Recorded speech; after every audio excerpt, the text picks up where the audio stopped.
everybody, Ross and my Hammers 11. Hope you're all safe and well. If you're new to the channel, please consider subscribing and hitting the bell icon so you're made aware of any time I put new content on. Loads of great guests, loads of obviously great charity stuff coming up as well every Thursday in September. We're doing our game shows. We are well on our way to 20k. Hashtag that. Which I'm trying to get hashtags trending. It's not trending yet, on the way to 20k, but we're well on the way, so make sure you check them and hit the bell icon so you know every time we go live, because they're really, really good fun, and obviously it's for really good cause. Today's guest, lifelong fan, we're just chatting beforehand, and he didn't have a bad first game we went to, which we'll talk about in a minute. It's Bill West. Hi Bill, how you doing, man? Yeah, very well, thanks, Russ. How you doing, mate? Yeah, I'm very well, thank you. Not too shabby. How have you been in sort of this weird world we live in now? Yeah, man. Sort of trying to make the most of it, really. I moved into my flat just as lockdown was sort of announced, really. So that was a bit of a strange one. And then been on furlough for a few months, but give me a chance to get used to my flat and stuff. So but back at work now, and then enjoying the football when it was on. And haven't had to wait long until the new season. Albeit West Ham, I don't think I'm really looking forward to it this season. We'll be all right. I think we'll be all right eventually. We always seem to get results out of nowhere. So we'll be all right. I'm still quietly confident. I don't know why, but I still am. I just think it's being a West Ham fan. You just assume you're used to it. You just get used to it. Exactly. Yeah. So you just get used to it. And I think it just is what it is. We've never been any different really since I remember supporting us. Yeah, you have sort of your peaks, your troughs. Too many troughs, not enough peaks. But definitely, that's about being a West Ham fan, isn't it, really. Yeah. I mean, someone said to me the other day they wouldn't want us to win the Premier League because they think we would change even more. And I can sort of understand that a little bit. Do you know what I mean? Yeah, I get that to a certain extent. Yeah. Yeah, because it's like, part of being a West Ham fan is, fortune is always hiding. If we had fortune, we need to get a new song. Yeah, The Champions would be a nice song, but yeah. So yeah, it is what it is. But yeah, we'll see what happens. Obviously, we're recording this, and we got Newcastle on Saturday, and then we got Charlton in the Cup on the Tuesday. So couple of games to get us going before the juggernauts of the Premier League play. We play them all in the next 7 games after that, but we'll see what happens, mate. We'll see what happens. Yeah, definitely. But we just don't know. They put West Ham players, even overlooked.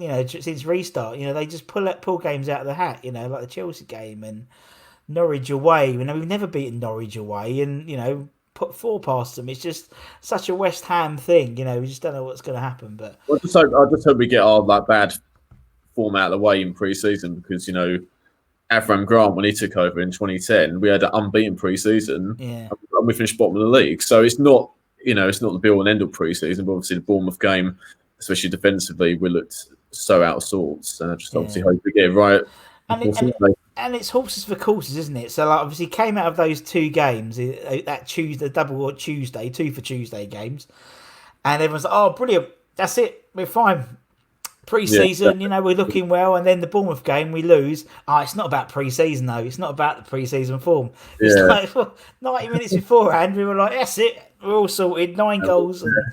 But what I like about us, and I've always liked since even restart, is we always seem to have a goal in us. Do you know what I mean? I remember the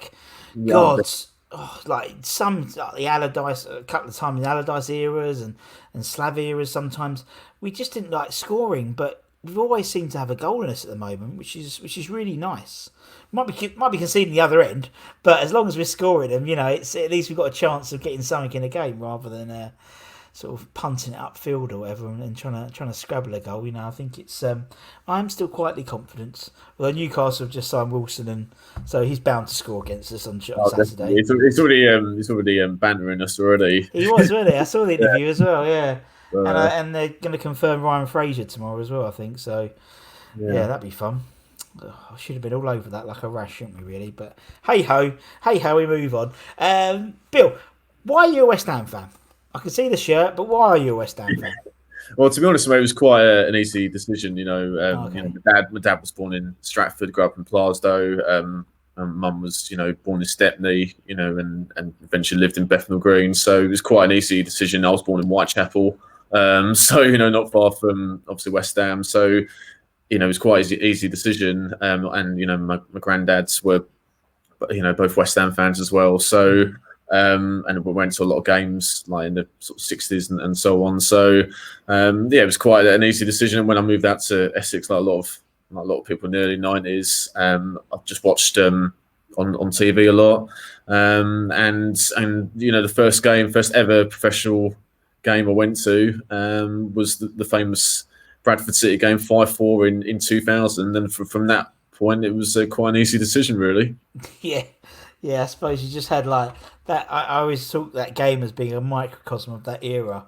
During that sort of Redknapp era, we had always had games like that, but not to that extent. It was like everything. You had every facet of West Ham Yeah. in that game, and it was no, yeah, it was a well, ain't a bad game to go to your first professional game. You just thought, fuck, that's it. If it's like this all the time, I'll be lucky. But Well, unfortunately, exactly. it's not. Yeah, I mean, like, no matter what your first game is, it's always special. But let alone that game, they'll always stick in the memory for me. And also, not just the result, but what happened in the game, as you say. Shaka has stopped breaking his leg early on.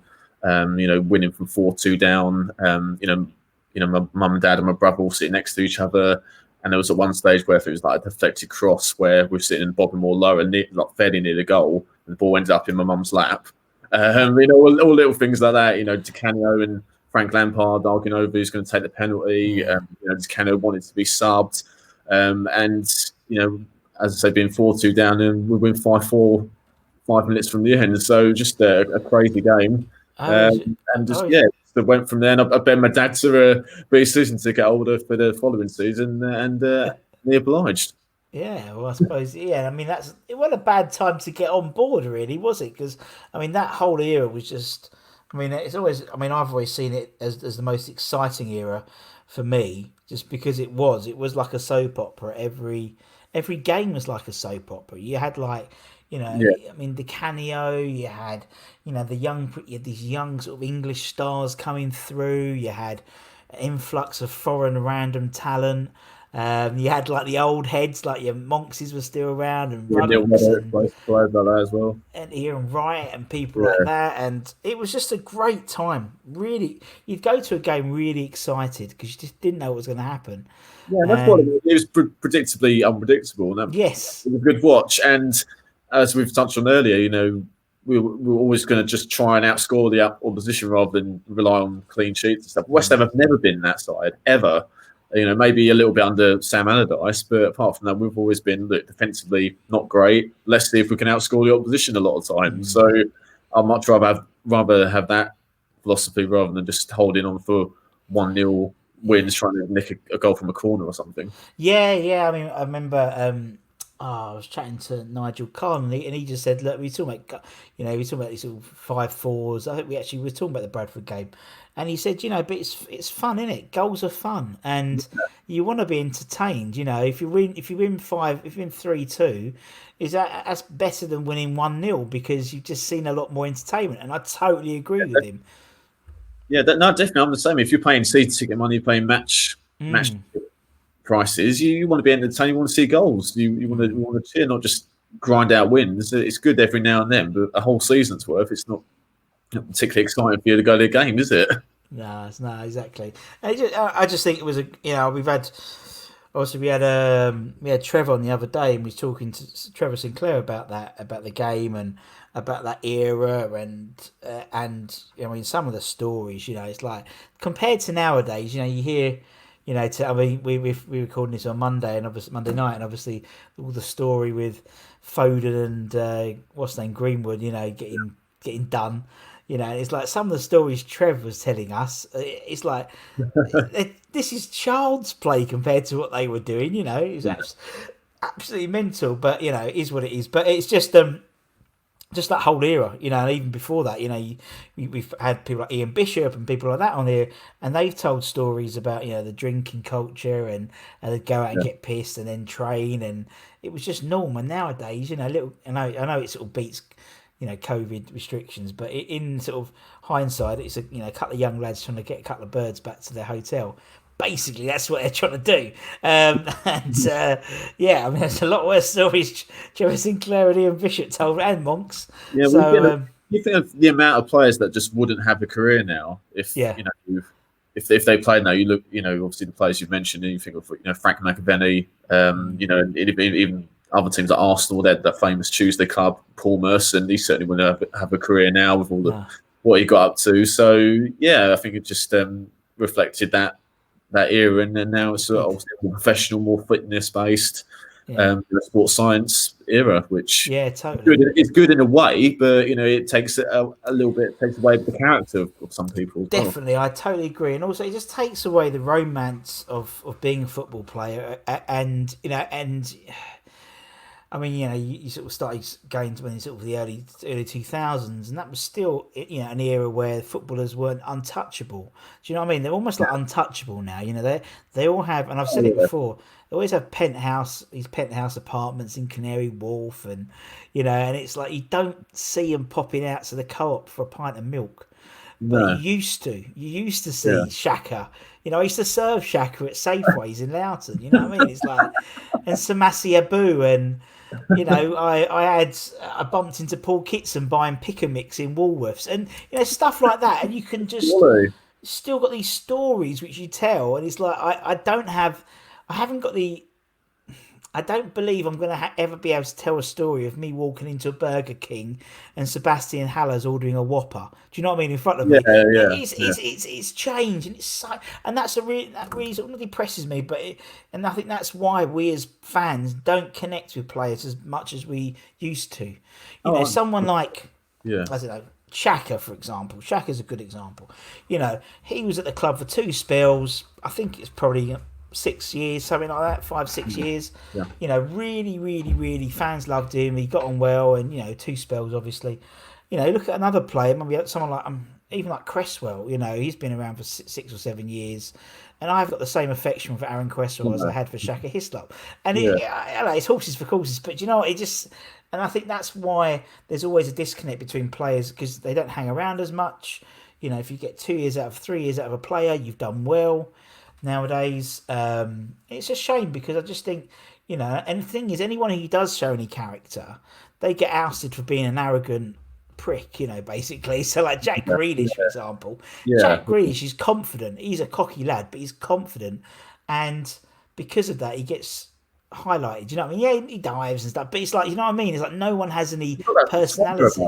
Yeah.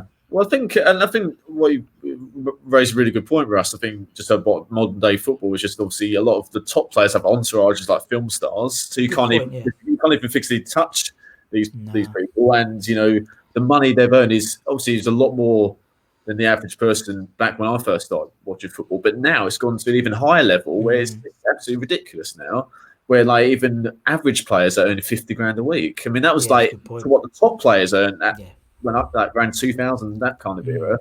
But even just like bang average players who barely get a game, they get 50 grand a week. It's like, well, it's gone the other way. And yeah, I mean, the only person you sort of maybe hear that you'd see in Morrison's or something is Marcelo Bielsa. So, and do you know what I mean? And it's quite sad. Apart from obviously lower league players, you hardly see a Premier League player do that now. No, you don't. It's a shame.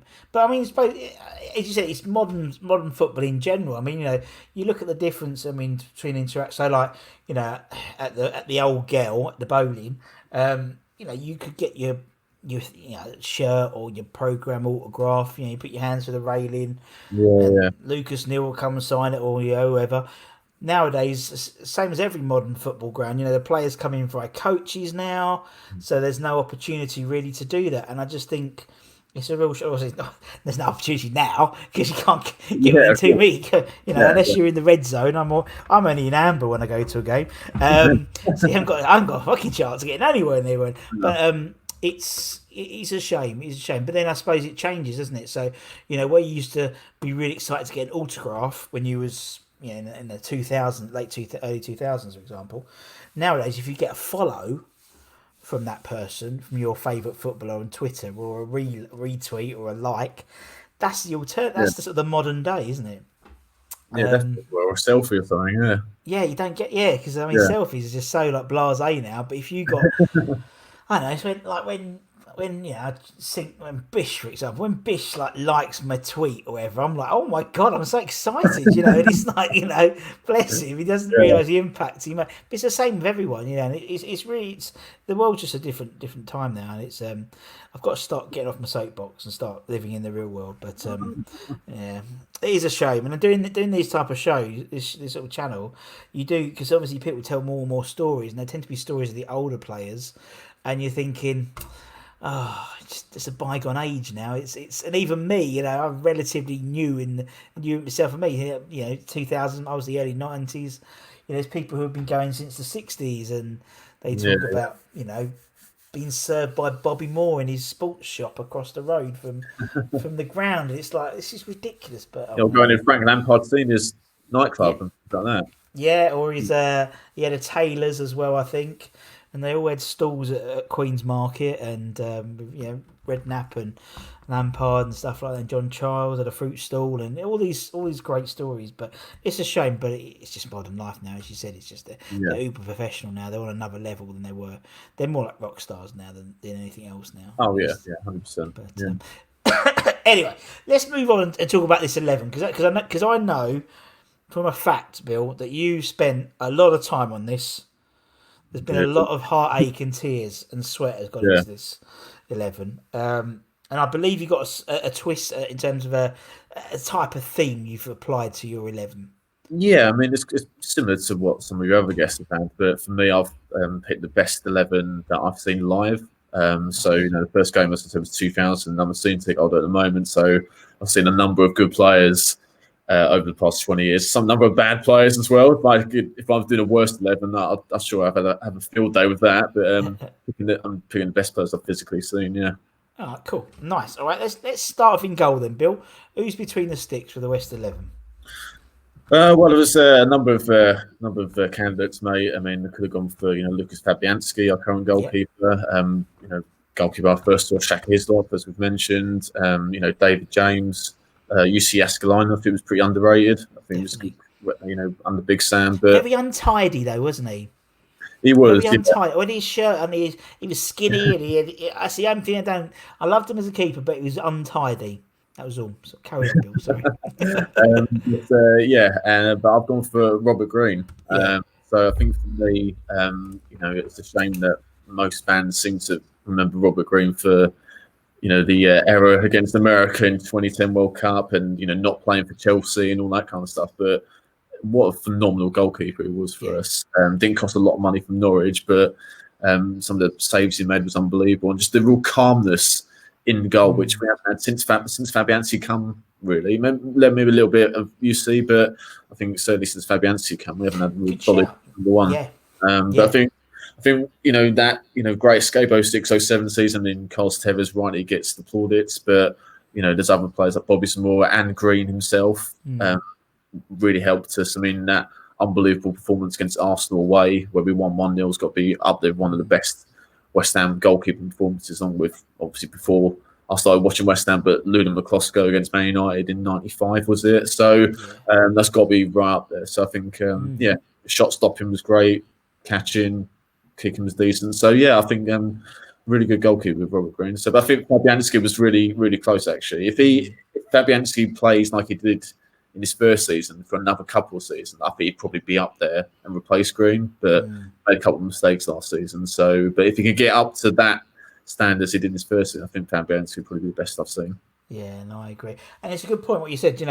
After Green, there was, a little bit of not steady eddies in goal. There was, as you said, Jaskalainen and Adrian. Randolph. Randolph. I mean, they were sort of, I wouldn't say a safe pair of hands. You know what I mean? I feel safer with Fabianski between the sticks than Randolph. Although he's good, Randolph's a good keeper. I just think there's something about he's a calming presence. You look at Fabianski, if he didn't get injured. Potentially. Potentially could still be should still be our manager, potentially. That's the difference good goalkeepers make. Mental, isn't it? Mental when you think about just that one injury. Well, it's not an injury because it was an injury and then a previous decision to not, renew Adrian's contracts, bring in, the other two. But it's crazy when you think of it, like a sliding doors moment. It's like, hindsight's a great thing, but we seem to do that a lot, and we've always done that a lot.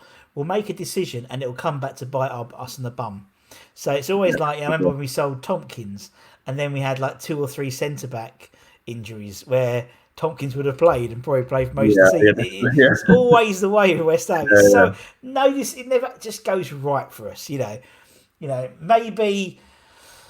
Grady goes and is that West Brom have a stinker, he's rubbish and he gets pushed off the ball and and that's it, and then £18 million looks really good then, doesn't it? So it's all conjecture, isn't it? It's all hindsight afterwards. But Rob Green's a great shout, and I love keepers who don't take themselves, or players in general who don't take themselves too seriously, and Green's one of them. Very unusual person as well by all accounts. Yeah, and I remember a lot of times where he wasn't even near the England squad, even though he was one of the better keepers at that time, and we'd sarcastically cheer, England's number 6, and he'd hold up his fingers to go England's number 6 like that. He sort of agreed with us, and eventually, obviously, got his chance. Yeah. And he had him stitched in his glove, didn't he? He actually had stitching. Stitch ones. That's it. I'd say it's brilliant.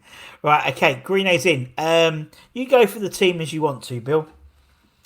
All right, well, I'll start with the fullbacks, mate. So I'll start with the right back. I think, in general, this era, I think the fullbacks, we had some solid defenders, but none that are really outstanding, I think. Maybe for a season or two, but nothing over a long period of time. Like, a lot of fans have been on like Dave, Nicky Hawkins, a few others have picked Julian Dix. I can't pick him, unfortunately. I can't pick Tim Breaker either. Those kind of like real... sort of mainstays of the side. We haven't really had that in this era, so I've had to really chop and change these players a lot. So, but I've made my decision now. So, right back. So, I was thinking of Thomas Repka. Was thinking about him. Yeah. Especially that season, we 05-06 season when he was changed to a fullback. I think as a centre, I think it was all that, but right back. Under Pardew, I think he was pretty good. He was close to getting in. I think Glenn Johnson, when we got relegated, I think he played well for us, but he didn't play enough games for me to say he's the best I've seen. I think Cole Jenkinson as well for a couple of seasons. Yeah, he did a job, for us. Potentially as well. I mean, Lucas Neal, I think was a decent player. I think a decent captain by all accounts. But the best player or best right back I've seen, could say a one-season wonder. He gets picked a fair amount. Sebastian Schemmel. He won, Hand of the Year in 2002. I think it cost a lot of money from Metz, was it? One of the French sides. After he got scouted, I think, wasn't it? The Intertoto Cup or something like that. I just remember his marauding runs down the right-hand side. He had a good relationship with Trevor Sinclair.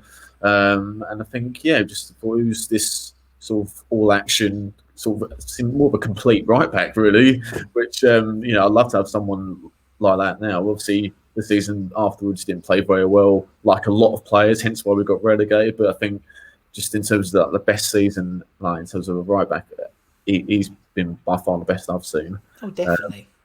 The other players I mentioned were pretty good, but I think in terms of a single season, I think he was by far the best we've seen. Yeah, and I mean, it'd been funny to be a foreign-based player and then also to be a right-back and then to be Hammer of the Year that season.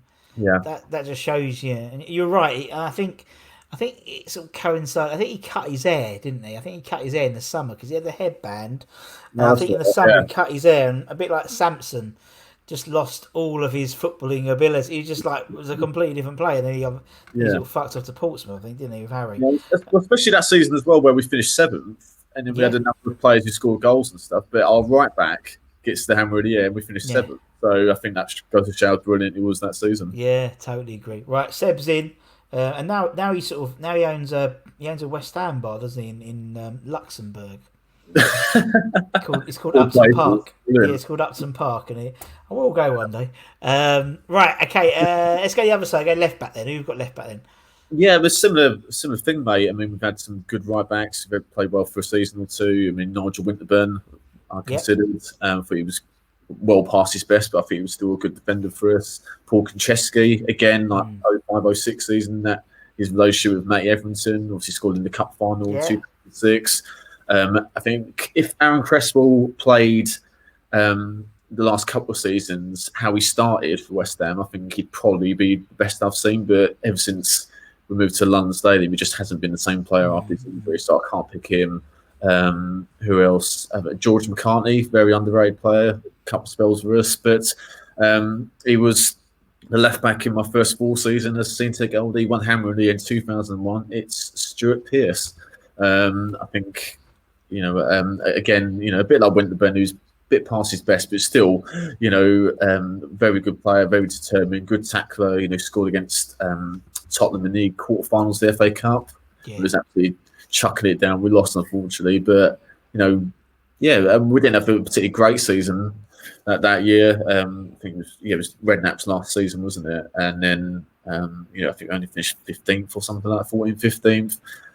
But he was our best player that season. So he was. It was only he played for. I think he broke his leg, didn't he, when he joined? So Stuart Pearce. So in terms of his final season, let's get Hammer of the Year. I think that's a good effort. So he's the best I've seen. But those two players, I've said, Shenmore and Pearce, it shows we haven't had a particularly amazing fullback since then, especially in this last decade.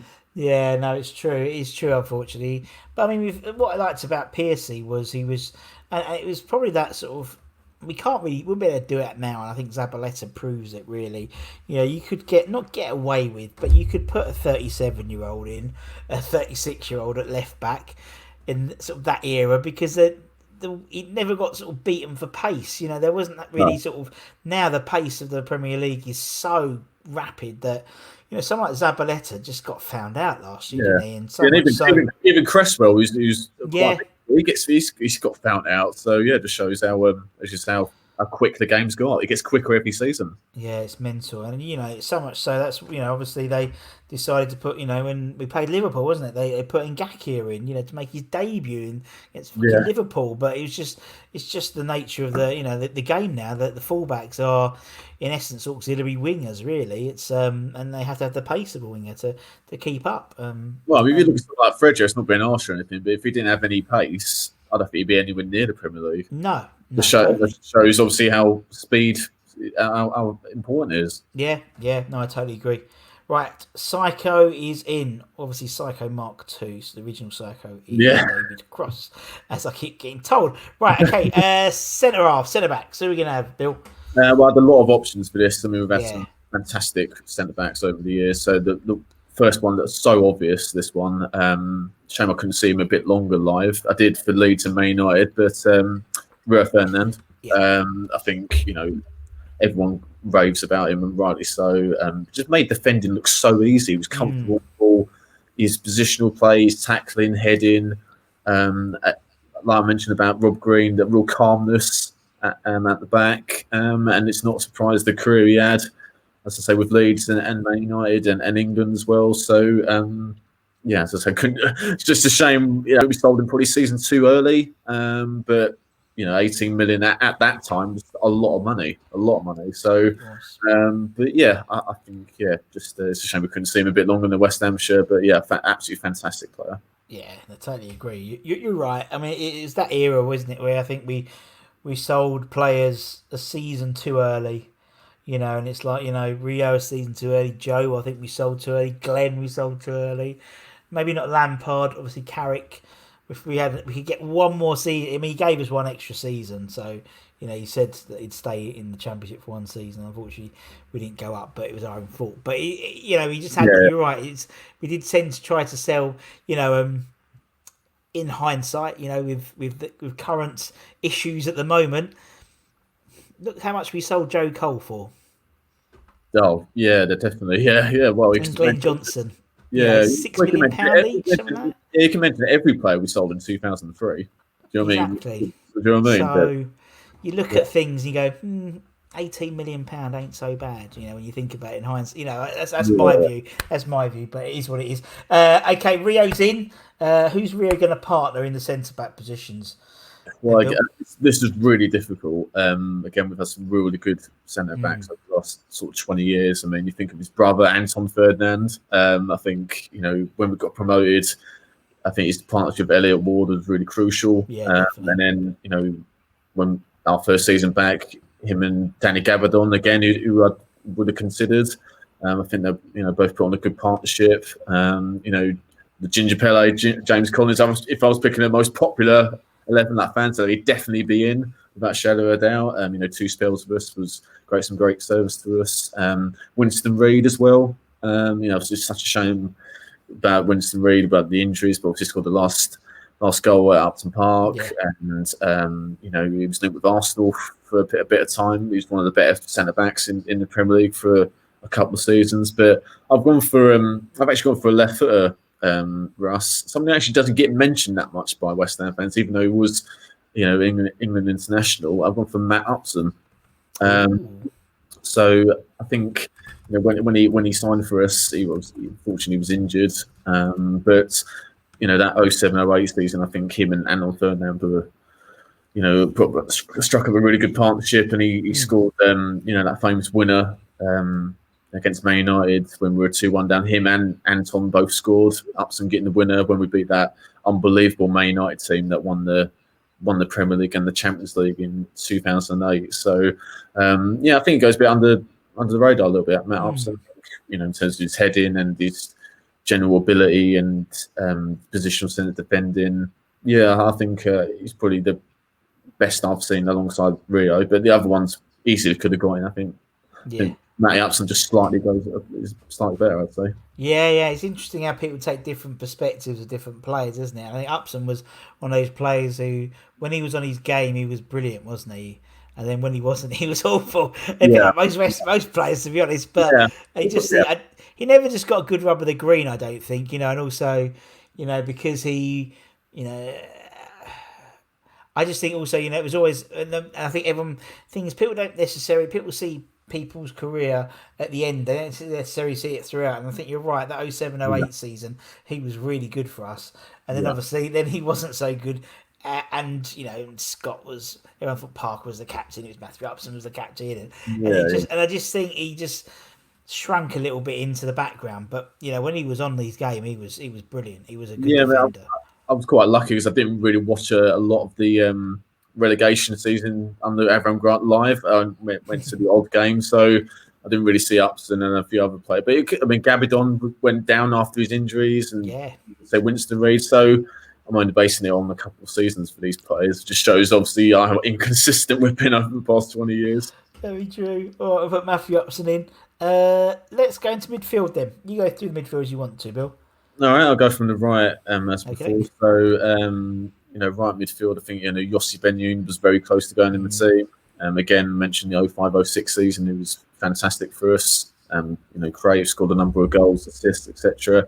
And another one from that 07-08 season, Nobby Solano. He only spent one season with us, but man, a few kicks and, his assists and so on. I think, even though he'd been an established Premier League player, still to get another good season out of him. I thought we'd done well to get him. And but a very popular choice, I guess you've had on recently, Trevor Sinclair. He's my choice. Tricky Trev. A number of spectacular goals, and obviously the famous cross for Di Canio's goal against Wimbledon.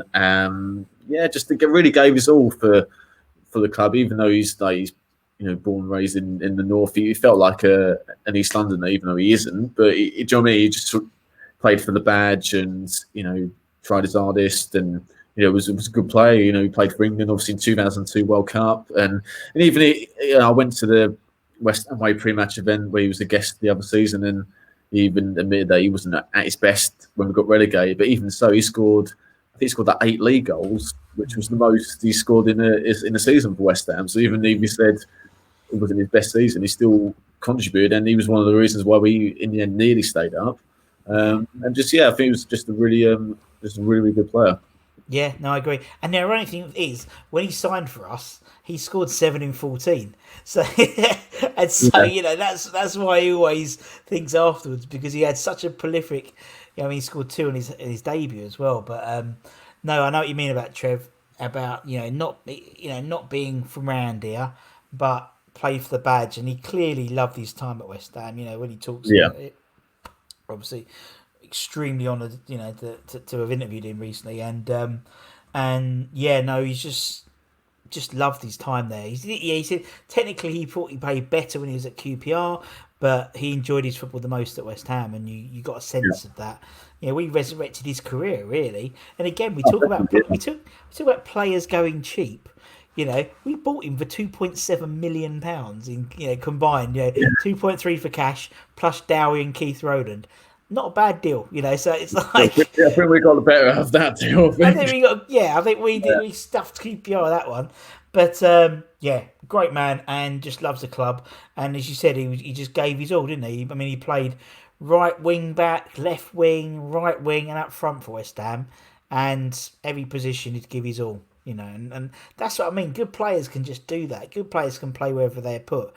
I hate players who, obviously in recent times we've bought players who play a position and then we play them out of position. But a good player should be able to play in any position. Do you know what I mean? I mean, bless Antonio, he has a go wherever you put him. He'll have a go. He'll have a go. When he played right back under Bilic, he had a go, and actually kept recognised right backs out of the team because he was doing a good job, and that's what you should do. Any good player should be able to play in any position, regardless of whether you play well in a front three or you should just be able to be a good player. You know what I mean? But obviously your preferences of how you play. But Trev was just immense wherever he played. Always gave his all. Yeah, okay, tricky Trev's in.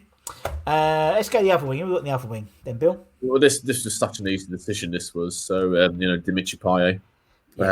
Such an obvious choice, but I think he was probably the first name on the team sheet. It was so obvious. I think it will be a while before, we get a player who is generally one of the better players in his position for at least one season. I think if it was 2016, if it was that joint 17th, was it in the Ballon d'Or? I think it'll be a while before we get a player that's anywhere near as good as that.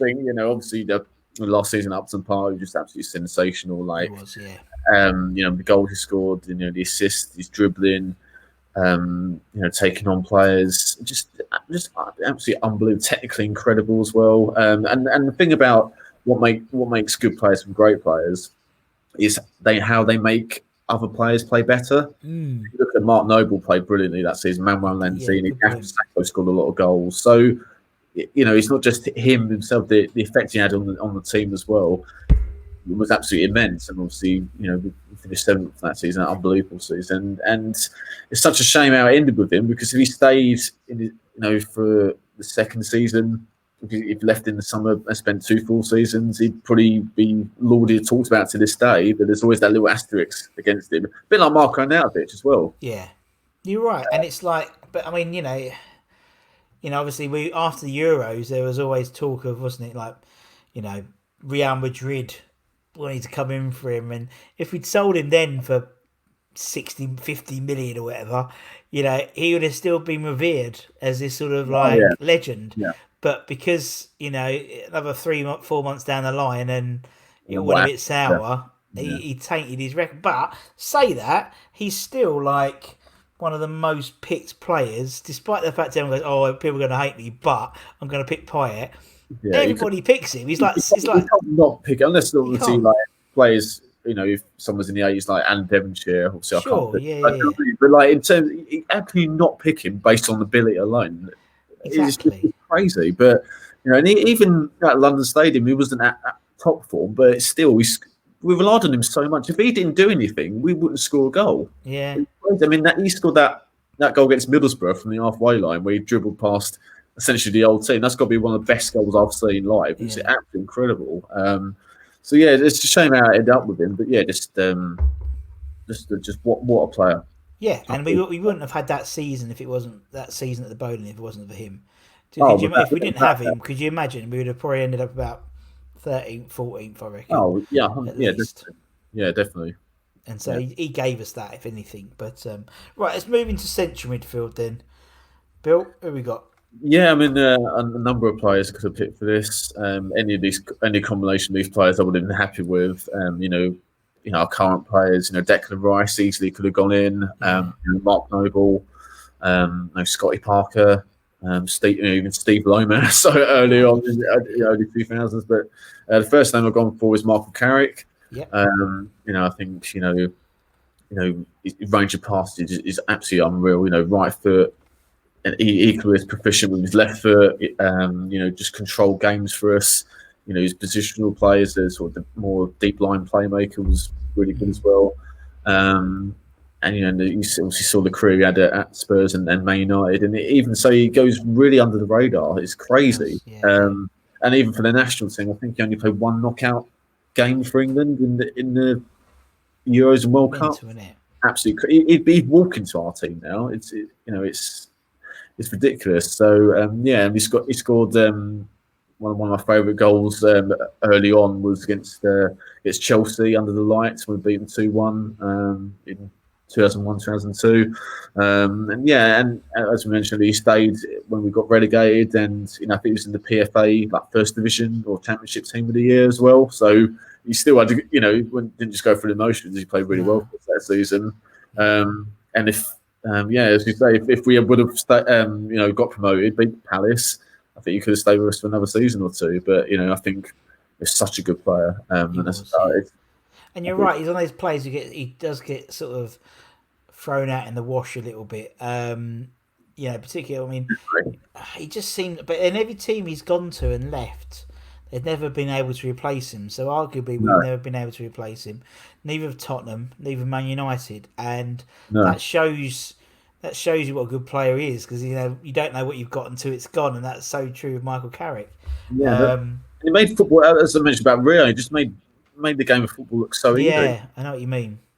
Just not lackadaisical, but just like such another this calmness with load players around him. Just pick a ball, 50 yards, and right to someone's toe. You know what I mean? Yeah. So I think he was such an obvious pick for me. Yeah, definitely. All right, Carrick's in. Who's gonna partner him in that midfield then? Well, this is someone that another academy graduate. We played all across midfield, played second striker, but I had to put him in my midfield. Joe Cole. Yeah. I think one of the most naturally gifted players I've ever seen.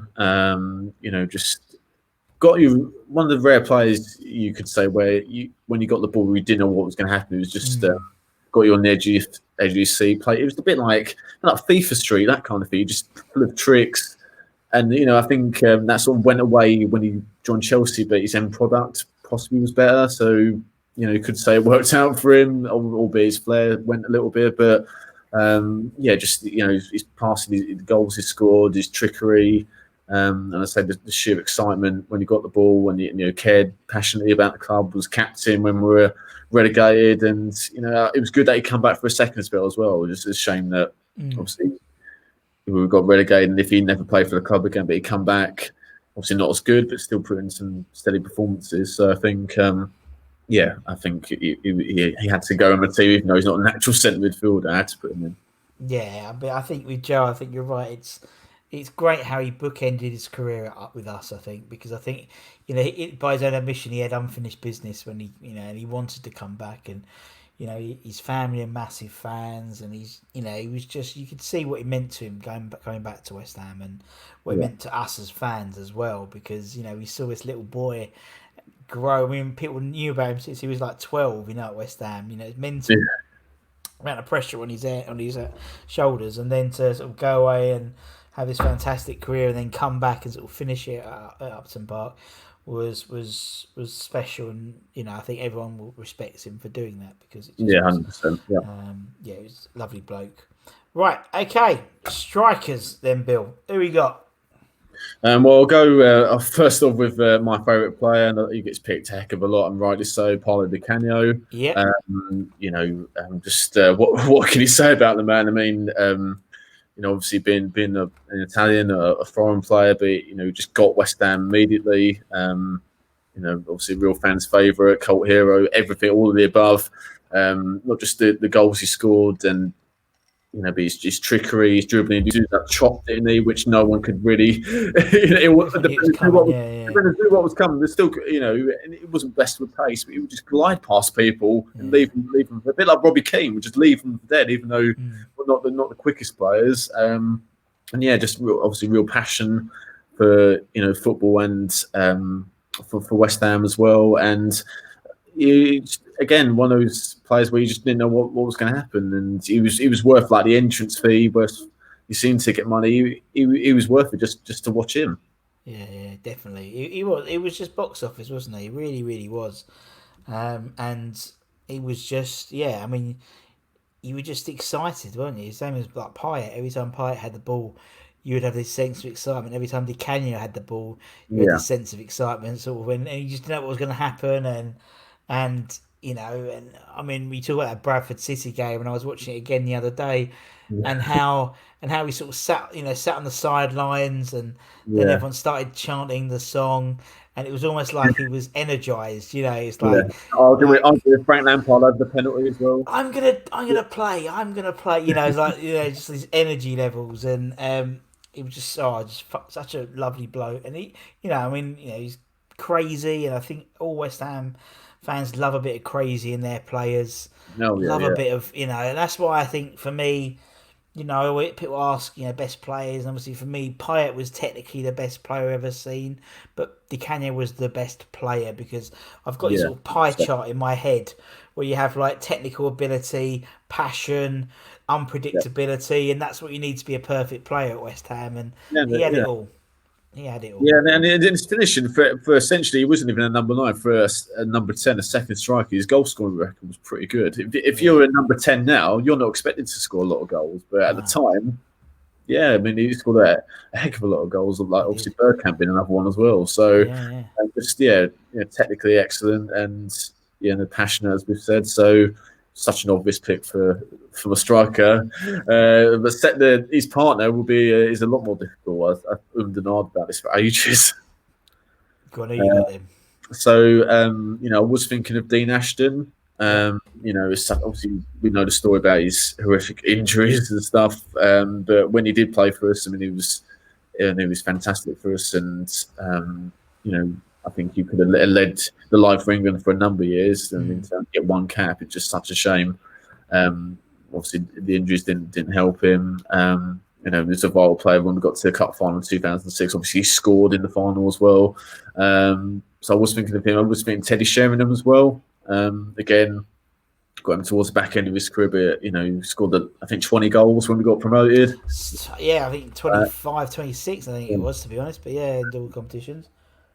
Yeah, all competitions, about 20 in the league when we got promoted. Scored a few when we got in the Prem as well. Yeah. Bobby Zamora again for that reason, scored in the Champs, scored in the Prem. Early 2000s, Freddie Canute, I think I was thinking of as well. Scored a few goals, and I think if he played more, I think he played less than half the games in 2003 when we got ready. If he played more games, I think we would have stayed up. Someone you mentioned earlier, Marko Arnautovic. Obviously a winger, but played as a striker under Moyes and Pellegrini. I think that 2018 he had the back end of Moyes and then the start of Pellegrini was absolutely sensational. So if he played like that for a couple of seasons, he potentially could have partnered Di Canio in my team. But he spent one season with us, but again picked a lot. I've gone for Carlos Tevez. I think if we're talking about raw ability and as such a natural to play football, which I am, he has to be in my team. Obviously he scored vital goals to keep us up. But even when he didn't score the goals and he sort of struggled with his form early on to settle us and so on. A bit like Di Canio and a few other players that Sinclair mentioned, he had that passion. Being a foreign player, probably never even heard of West Ham when he started trying for us. When he thought London, he probably thought he was on Chelsea or something. But let's not on West Ham. But he was industrious, hard-working, which is what we like. And I think he got the club, even though, as I say, he's barely heard of the place. And I think he enjoyed the passion of the fans, and he gave that back to us. And he had that sort of South American flair, but also determination that you get with players like Luis Suarez, been another one as well. as I said, with his hard work in the side. And eventually the goals did come, and again, players around him started playing better when he started. Bobby Zamora scored a few goals when he started playing. Benny started to get his form back as well. So yeah, I mean, if we're talking about raw ability and such a natural to play football, he has to be in the team. And I think, and as I said, he got the club, and that game I mentioned earlier when we beat Man United the following season, he did the crossed hammers on the halfway line. So yeah, I think that just summed up how much he got the club. And well, he brought it back, really, wasn't it? I mean, no one really. I mean, people did it in the 70s and 80s, but no one, I remember doing the crossed hammers until Tevez came back and did it, and then everyone started doing it again. It was just like such a bizarre thing. But I know what you mean. He just put it about, and fans love a trier, and very rarely you have a person who puts it about and puts the effort in and has technical ability. And when you do, you treasure them. And he had that. And yeah, he only really turned up properly in the last sort of 6 months. To be fair, it was almost like he was trying to do too. He's very similar to how Arnautovic, started his career at West Ham. He just tried to do too much. He tried to be all over the place, and Curbs, and a bit like Moisey. Just with Arnie, just stay up front. Don't run half as much, and then when in that final third, that's your domain. Then you can run. And I remember he was so unlucky. Tevez, he'd hit the post and he'd hit the crossbar or just miss, and then when that goal went in, the Tottenham goal, the release of the jumped in the crowd, and it was a beautiful thing. And he tried, and he just got the fans. The fans got him even more so because he didn't speak in English, so it was like And the stories that Anton and stuff tell me about him is just amazing, and just how he tried to embed himself in the team, and despite not speaking English, he had a good go at it. And no, it was a good shout. It's a good shout. No, he's a lovely bloke, and obviously that concludes the team, Bill. That's it. Yeah, that's very it. Good. Yeah. 51 minutes has flown by. God, is it 50? That's mental. It's been lovely chatting, Bill. Thank you so much. No problem. For your time. Appreciate it. I can tell there's been a lot of heartache in that 11. I can tell. I've changed. I've chopped and changed so many times, Russ. It's ridiculous. That's why I thought we'll get it done quickly because you might change it again. That's the trouble with these things. Exactly. We've changed it a couple of times. Yeah. It's been brilliant. Thank you so much for your time, Bill. Pleasure, mate. Really appreciate it. Thank you, and obviously thank you to everyone else for watching or listening, or if you're on podcast or on YouTube, whatever it is, give it a share, give it a subscribe, tell everyone about it. Until next time, for me and Bill, take care, everyone. Stay safe. That's very, very important.